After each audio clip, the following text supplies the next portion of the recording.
Seigneur, nous voulons encore aujourd'hui t'offrir nos vies et accepter que tu fasses de nous des veilleurs, que tu fasses de nous des sentinelles. Merci pour cet appel qui repose sur nos vies de persévérer, de tenir dans la prière. Pour notre peuple, notre pays, pour ton Église, pour tous ceux qui ont besoin de toi, Seigneur.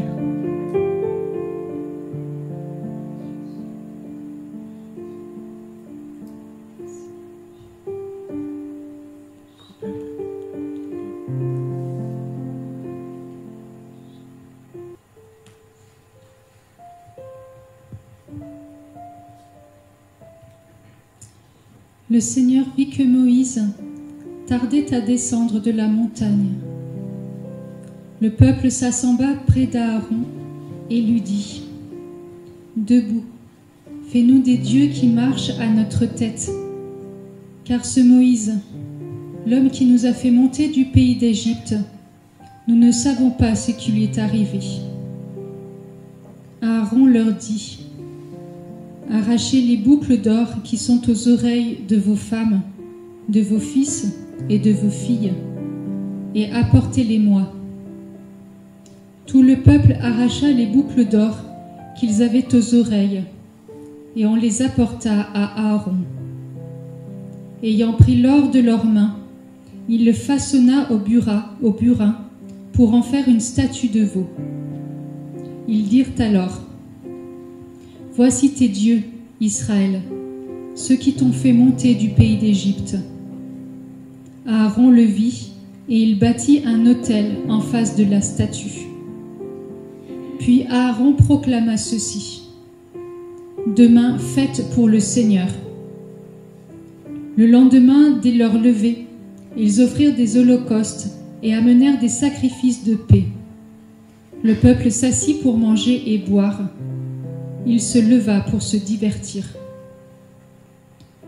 Le Seigneur adressa la parole à Moïse. « Descends donc, car ton peuple s'est corrompu. Ce peuple que tu as fait monter du pays d'Égypte. Ils n'ont pas tardé à s'écarter du chemin que je leur avais prescrit.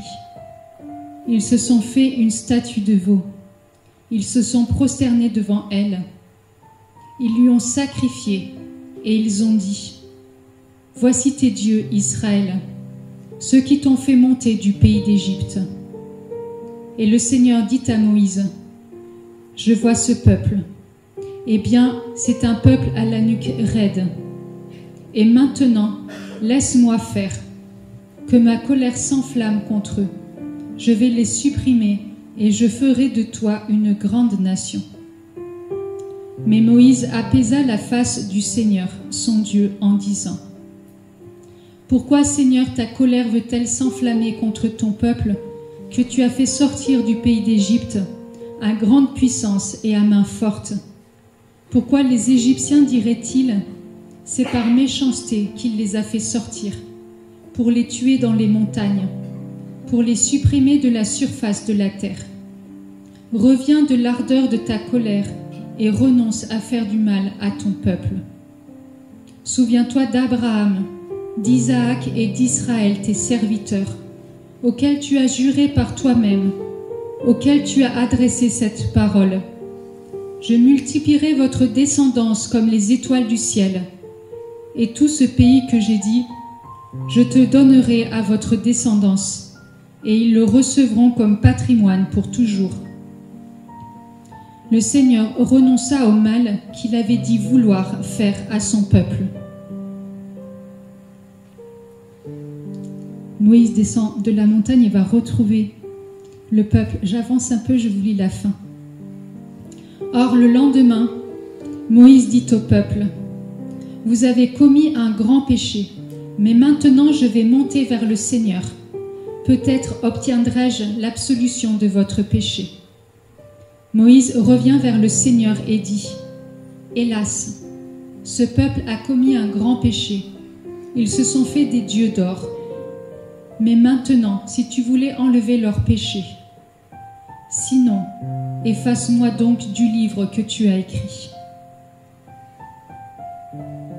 Le Seigneur dit à Moïse, « C'est celui qui a péché contre moi que j'effacerai de mon livre. Et maintenant, va. Conduis le peuple où je t'ai dit, et c'est mon ange qui marchera devant toi. »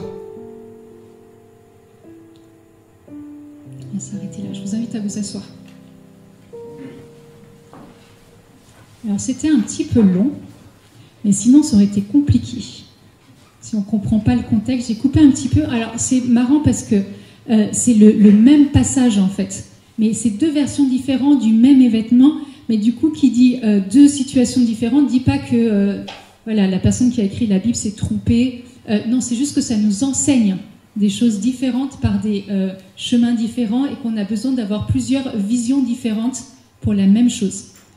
Là, on continue en fait de parler de l'intercession et on va parler de l'intercession et du cœur d'intercesseur de Moïse en fait. On va juste regarder son cœur. Je ne vais pas être long parce que d'abord on arrive sur la fin puis qu'on a besoin aussi de prier avant de partir, mais de pouvoir partir en comprenant en fait un tout petit peu mieux finalement, pas seulement ce que c'est que l'intercesseur, qu'est-ce que c'est que l'intercession, mais vraiment quel est le cœur et avec quel cœur en fait on intercède, même si toute la journée on a déjà bien débroussaillé puis il y a déjà pas mal de choses qui ont été dites.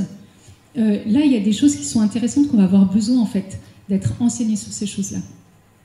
Première chose intéressante dans le premier passage en fait c'est Jésus, pardon c'est Dieu, Jésus n'était pas encore là, mais c'est Jésus en fait qui dit à Moïse ce que le peuple est en train de faire. À ce moment-là Moïse il est dans la gloire, Moïse en fait tout simplement, il est dans la présence de Dieu.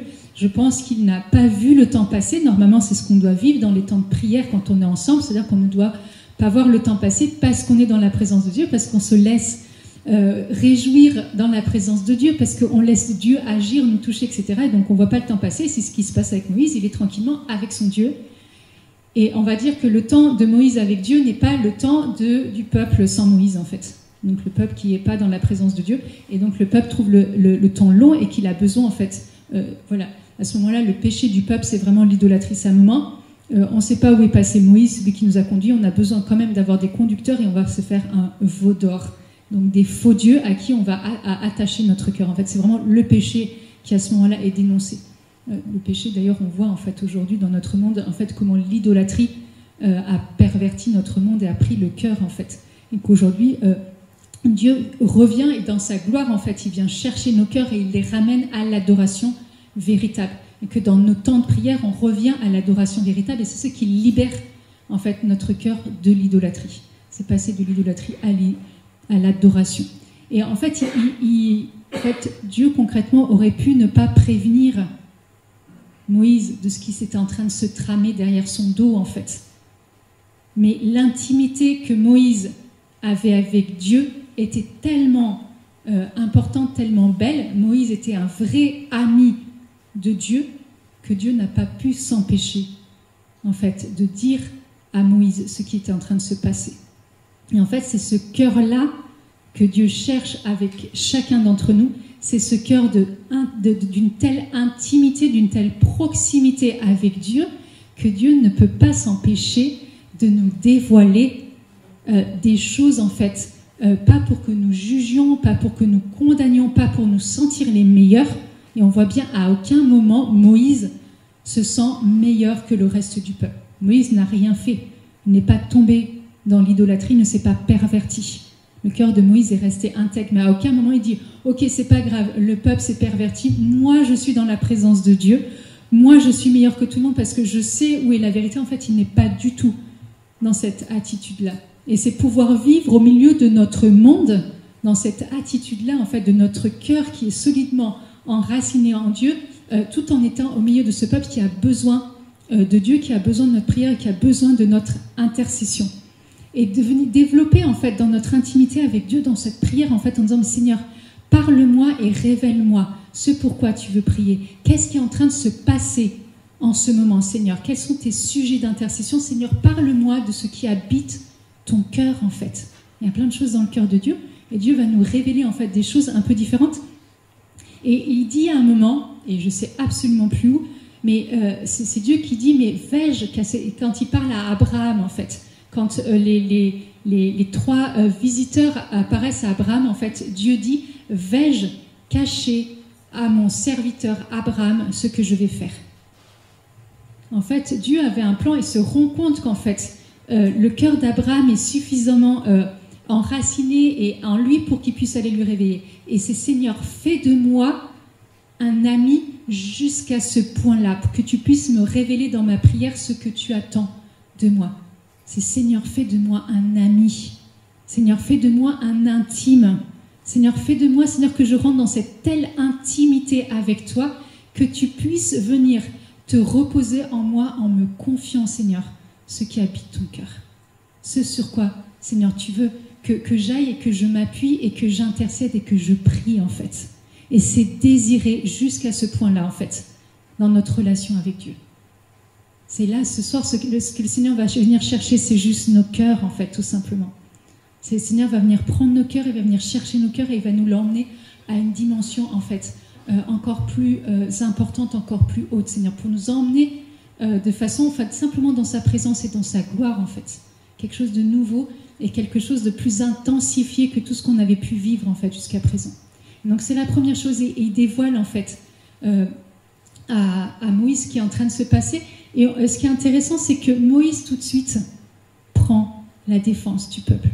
C'est-à-dire qu'il n'y a aucune hésitation, il ne se dit pas « En fait, le peuple a complètement raison. En fait, avec tout ce qu'il vit, à ce moment-là, Seigneur, fais descendre ton feu, foudroie-les. Seigneur, fais-les tous mourir, on n'en parle plus et on recommence. » Moïse n'est pas là parce que Moïse, en fait, son cœur, c'est un vrai cœur de père, en fait. C'est-à-dire qu'il se sent responsable, il a là cette responsabilité vis-à-vis de son peuple. Et c'est comme un père, c'est comme une mère avec des enfants. Quand les enfants font des bêtises, on est d'accord que les parents se sentent responsables. Normalement, c'est souvent le sentiment même par exemple quand on a quelqu'un sous ses ordres, etc., en fait, il y a toujours ce sentiment de responsabilité. Il y a quelque chose en fait que je mets en place pour faire grandir l'autre au travers en fait de ces bêtises et peu importe ce qu'il met en place. Les parents ne cesseront jamais d'être parents quand les enfants font des bêtises, par exemple. Et du coup, si je suis par exemple responsable de quelque chose, si j'ai un petit groupe, si j'ai des amis, si j'ai des personnes qui se confient à moi, c'est reconnaître en fait dans ce que Dieu m'a confié justement cette responsabilité. Cette responsabilité, ça ne veut pas dire que tout à coup mes épaules elles vont devenir Seigneur, cette croix, elle est tellement lourde avec tout ce que me confie. Non, c'est Seigneur, c'est à l'intérieur, c'est Seigneur, c'est ce cœur que tu m'as confié, ce cœur de père, ce cœur de mère, ce cœur d'ami, ce cœur en fait qui veut emmener, peu importe en fait ce que l'autre est en train de vivre. Seigneur, je veux les emmener plus loin. Et Seigneur, s'il te plaît, je t'en supplie, ne regarde pas leurs péchés. Et en fait, à ce moment-là, en fait, vraiment la position de Moïse, c'est vraiment la position du Christ en croix. En fait, il se met devant le peuple. C'est Seigneur, je te supplie, Seigneur, c'est que des enfants, ils ne savent pas ce qu'ils font. Seigneur, ils ne sont pas allés suffisamment loin avec toi pour comprendre, en fait, jusqu'au bout, en fait, au niveau de leur péché, qu'est-ce que ça implique. Seigneur, et je me mets devant toi, et à ce moment-là, j'aime beaucoup comment prie Moïse. Il commence d'abord par défendre la réputation de Dieu. J'aime beaucoup quand on commence en fait à parler de Dieu, de choses qu'il sait déjà. Hein. Enfin, généralement, c'est ça qu'on fait avec Dieu, on lui dit des choses qu'il sait déjà, mais que nous, on a besoin en fait de lui dire. Et il lui dit, alors... Il dit, Seigneur, ta colère peut-elle s'enflammer contre ton peuple que tu as fait sortir du pays d'Égypte à grande puissance et à main forte?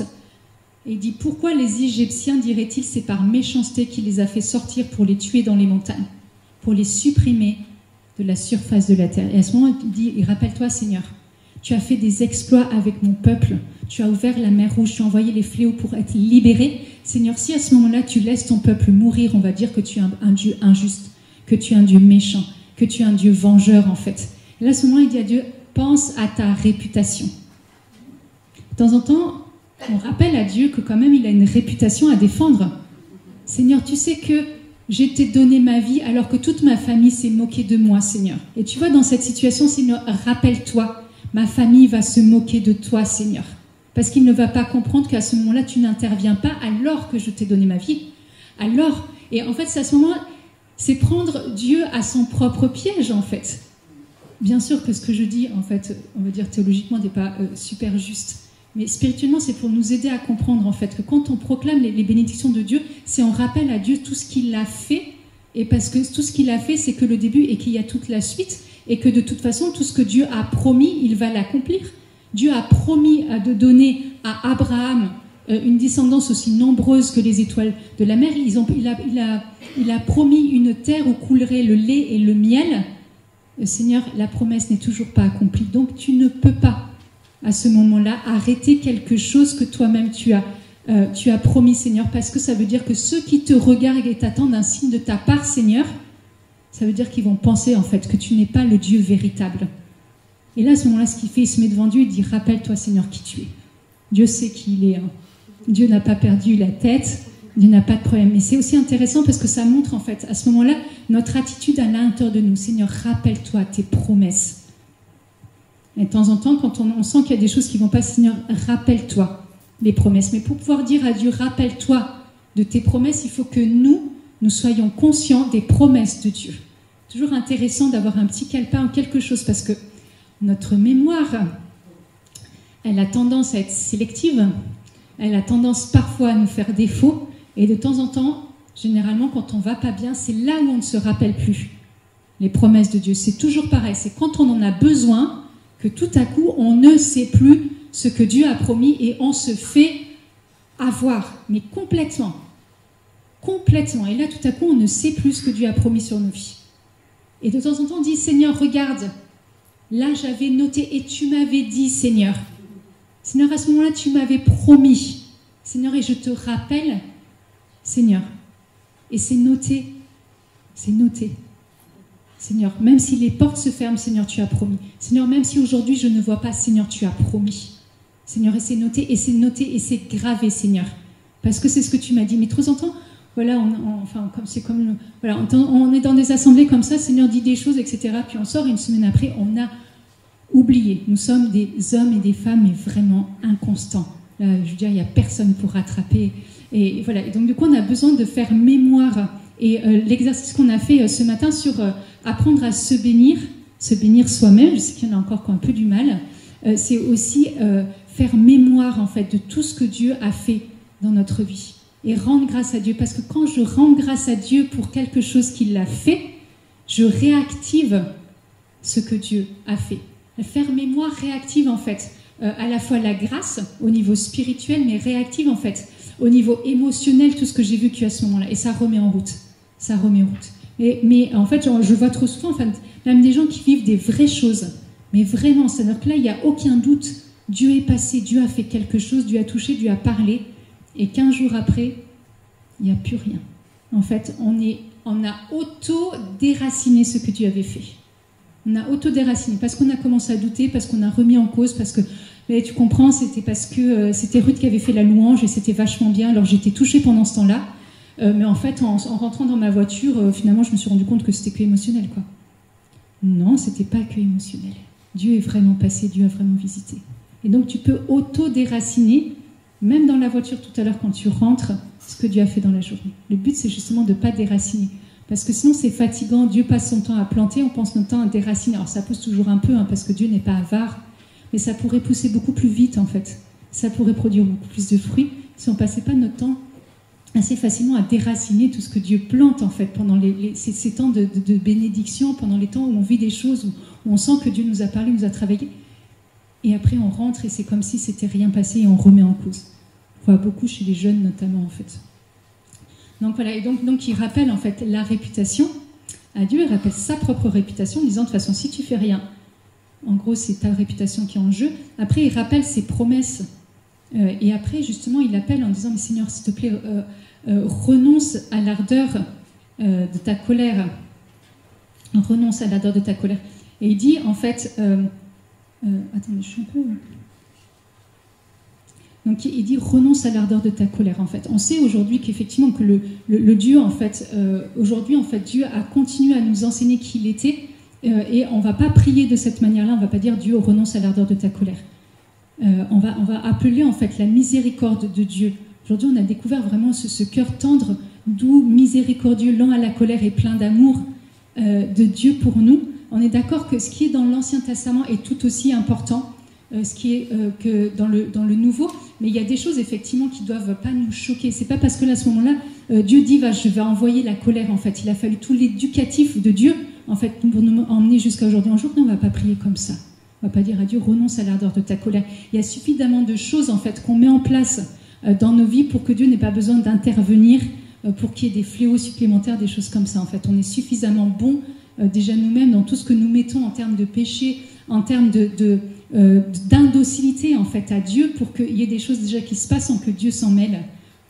Voilà, donc du coup, on n'est pas du tout sur ce type de prière en fait.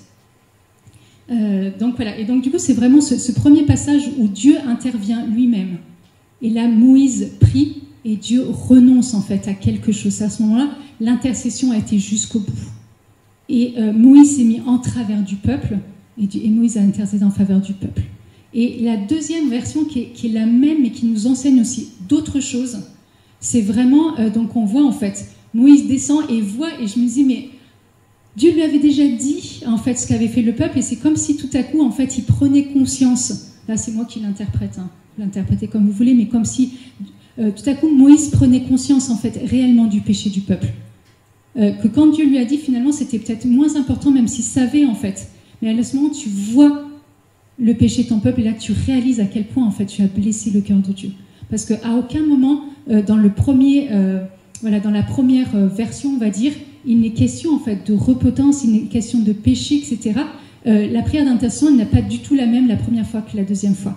Et là, Moïse qui dit, je vais remonter dans la présence de Dieu et je vais aller implorer pour vous la miséricorde de Dieu. Je vais demander à Dieu, si c'est possible, qu'il pardonne votre péché. Et on sait que de toute façon, il n'y a pas de péché que Dieu ne peut pas pardonner. Et là, Moïse se fait vraiment l'intercesseur entre Dieu et le peuple. Et il va intercéder et il va prendre pour lui et il va être solidaire. Moïse ne se désolidarise pas du péché de son peuple parce qu'il est responsable de ce peuple-là parce qu'il prend avec lui et en fait on est tous solidaires dans le péché, même le péché qu'on n'a pas commis en fait.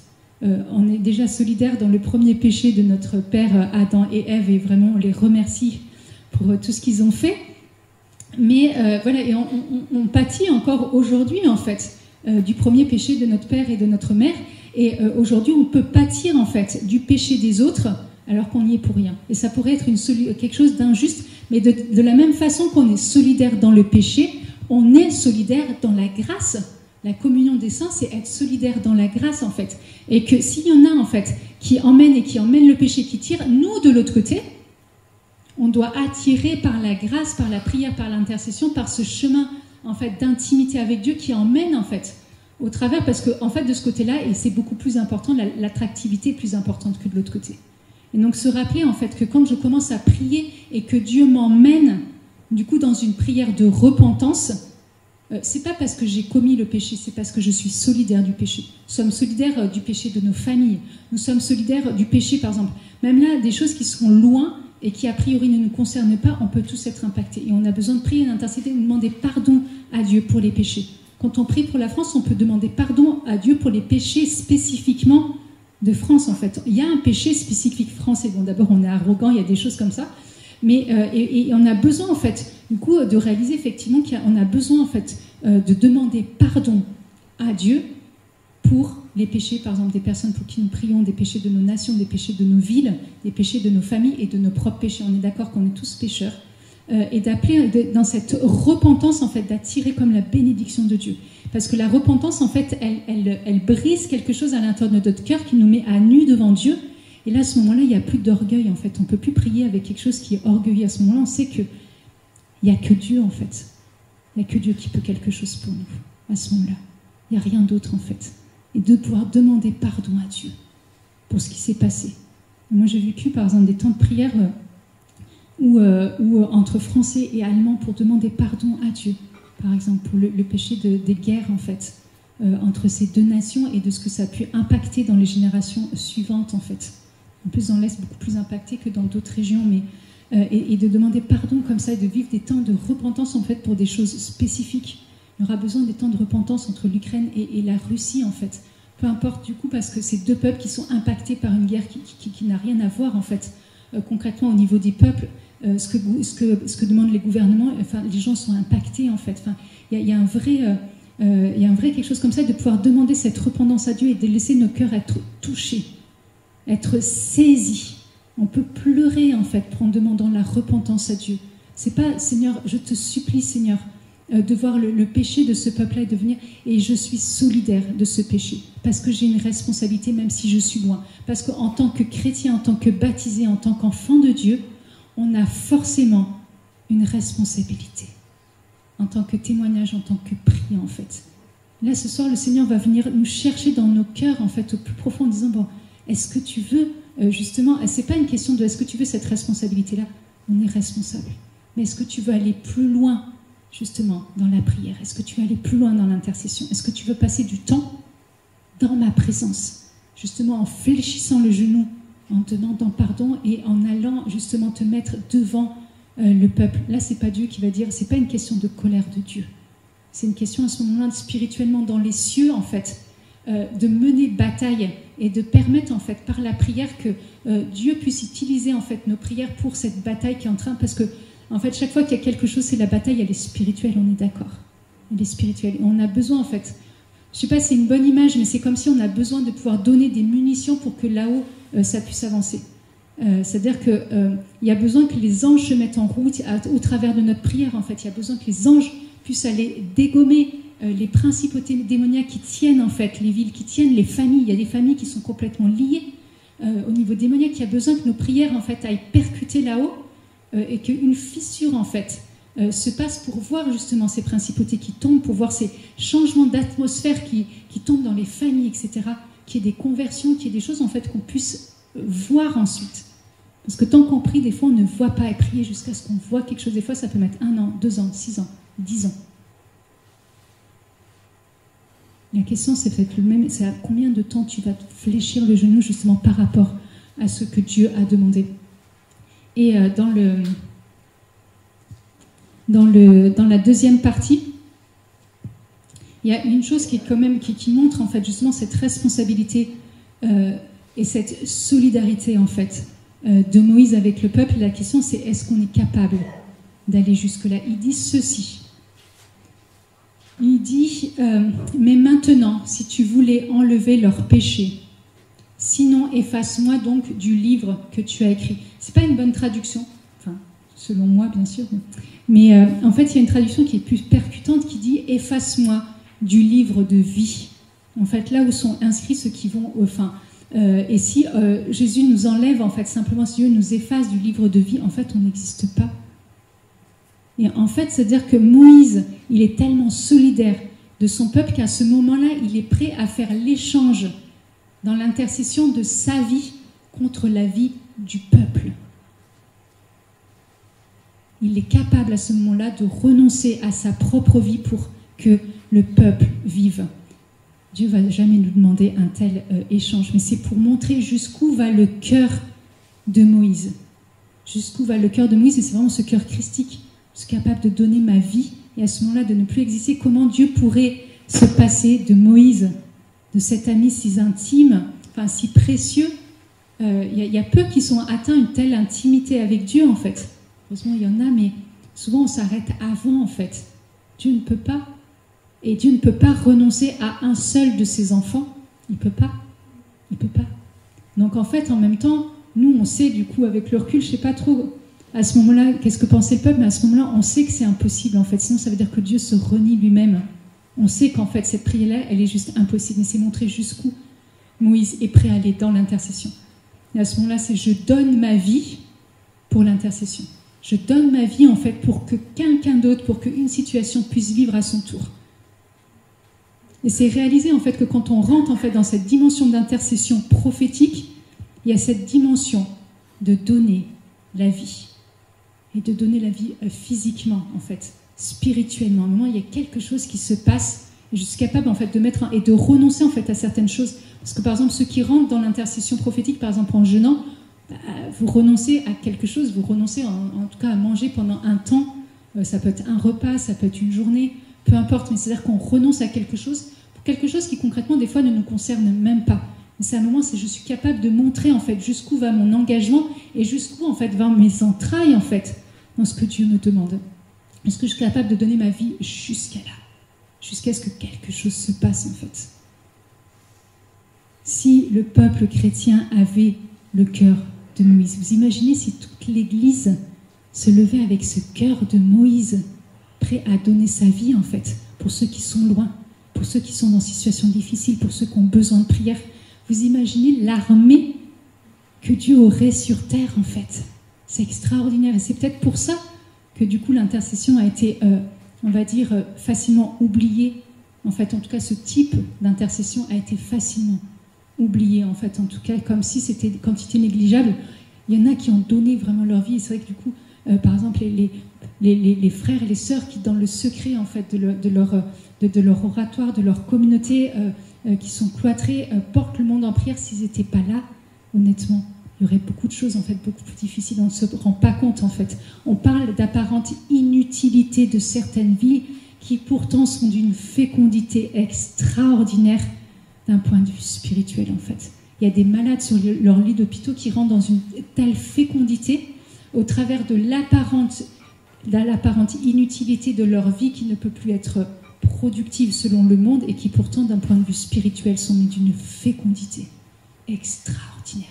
Du coup, il n'y a aucune vie qui ne peut pas en fait être utile aux yeux de Dieu parce qu'en fait, à partir du moment où on rentre dans l'intercession, en fait, on embrase le monde, on étreint le monde et on vit en fait au cœur du rythme, du cœur du monde en fait qui bat, qui pulse et que Dieu nous confie. Dieu nous confie le monde et on entend en fait pulser le cœur du monde, on entend pulser et on entend monter en fait ce cri de souffrance en fait qui monte du monde. Il y a pas de, il y a tellement d'intentions à porter et chacun selon sa grâce, chacun selon ce qu'il est, chacun ce que l'esprit donne de porter. En fait, on n'aura pas les mêmes sujets d'intention et entendre comme ça ce monde en fait et le cœur du monde qui réclame en fait la prière pour pouvoir bouger, pouvoir changer, pour pouvoir espérer, pour pouvoir respirer, ne serait-ce que ça en fait, pour pouvoir se convertir et pour pouvoir changer. Là, ce soir, on n'est pas nombreux, mais on peut changer en fait de façon complètement radicale notre entourage, que quelque chose se passe. Et on va demander en fait en ce soir vraiment cette sensibilité en fait que Dieu vienne saisir nos oreilles, qui vienne saisir notre intelligence, qui vienne saisir tout ce que nous sommes en fait, pour que nous puissions entendre en fait le cri de Dieu par rapport à ceux qui sont loin, par rapport à ceux qui souffrent, par rapport à ceux qui sont que Dieu nous confie en fait. On a besoin d'entendre ça.